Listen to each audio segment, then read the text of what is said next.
ekene m unu afọ m nọ video anụ na Facebook kita nsị ka m weli ya kwuo okwu ya isi ka weli ya kwuo okwu bụ na ihe anụ bụ ihe anyị na-afụ kwa mgbe na social media.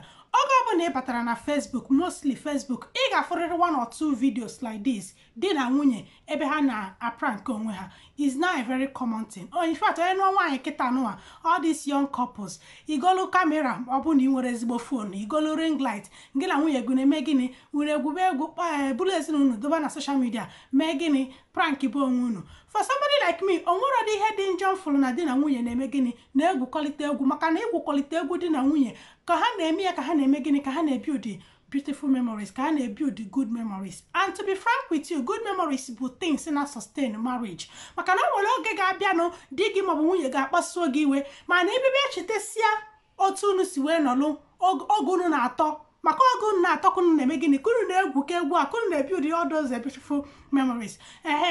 Ibe chitezie oge ị ga-anọzi n'iwe ihe di gị mere gị maọbụ ihe nwunye gị mere gị, ibe chete ka unu si egwu, bịa chete ka unu si atọ, bịa chetesi ihe ndị unu na-eme, unu ime gịnị, ifu na iwe gị ga-eme gịnị, ga na-eze nya bụ na nwere ihe alike m kọpụ ọbụla na-eme gịnị, na-egwu egwu, maka na igwu egwu ọ na-eme gịnị, ọ na-eme ka ha mee gịnị, ka ha jikọnata ọnụ. Mana o nwere ihe bụ na eke na-agafego nku aka dịka nke anụnwa mfụrụ ebe a. O nwere ihe dị iche na ịbụ a content creator. Mgbe ọbụla enwere ebe zoro ezo na room, enwere ebe zoro ezo na n'ụlọ gị, palọ gị ụwa mịa, bedroom gị ụwa mịa, kitchen gị, ebe niile, room ụmụ gị, everywhere in your house ụwa mamaka ya anyị na-ekili. O nwere ihe dị iche na ya.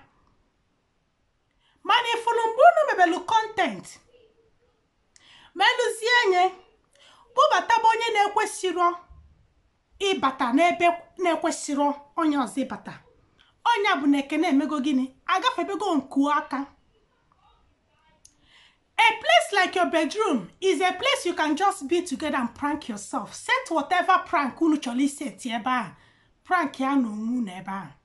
Mana ifulu mgbe ibidolu jeje dutebe nwaanyị ọzọ, dubata ya na your matrimonial bed according to you people. A place ịma kwesịrị dị sacred, a place ịma kwesịrị dị nsọ, a place ịma kwesịrị dị nsọpụrụ, a place ịma na gị na di gị na-anọ, a build bond, a place ịma na gị na di gị na-anọ. Ebe a bụ ebe ọ ga-abụ ịnọlụ, ị na-eme gịnị, ị na-echeta ezigbo ihe gị na di gị na-emekọ. Nya bụ na mgbe ọbụla unu gwugidere egwuregwu a wee gwutie nke na ị ga-akpọrọ nwoke kpọbata n'ime ebe a, were edebe n'elu akwa gị, maọbụ na ịkpọlụ nwaanyị kpọbata n'ime ebe a, were edebe n'elu akwa gị, na ị chọrọ ịprank di gị maọbụ na ị chọrọ ịprank nwunye gị. Ịma na ekene emego gịnị, ekene efego nku aka. Ebe na ị chọrọ ime prank ịkpọlụ nwoke na ị chọrọ ịkpọlụ nwaanyị maọbụ gịnị, ụzọ dị iche iche ka ị ga-esi mee gịnị, mee ya. Ị nwere ike ịkpọrọ onye ọbụla nọrọ na palọ, unu na-eme gịnị, unu na-eme ihe unu na-eme.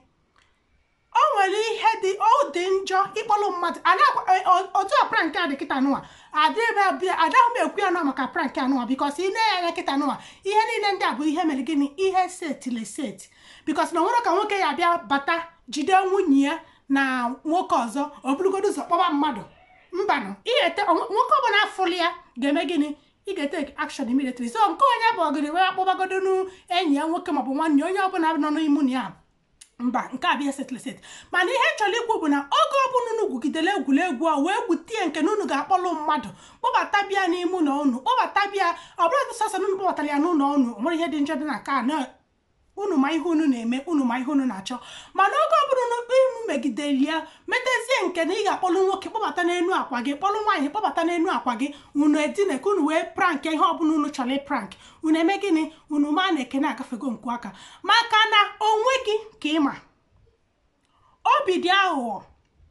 Otu anụnwa ịkpọbata mmadụ kịta anụnwa n'uche gị o nwere ihe unu na-eme. Onye a ịkpọbatala kịta anụnwa ị nọrọ n'obi ya, nya bụ ka ịkpọbatala mmadụ nwere edebe n'elu akwa gị. You can never tell what that person will begin to imagine tomorrow.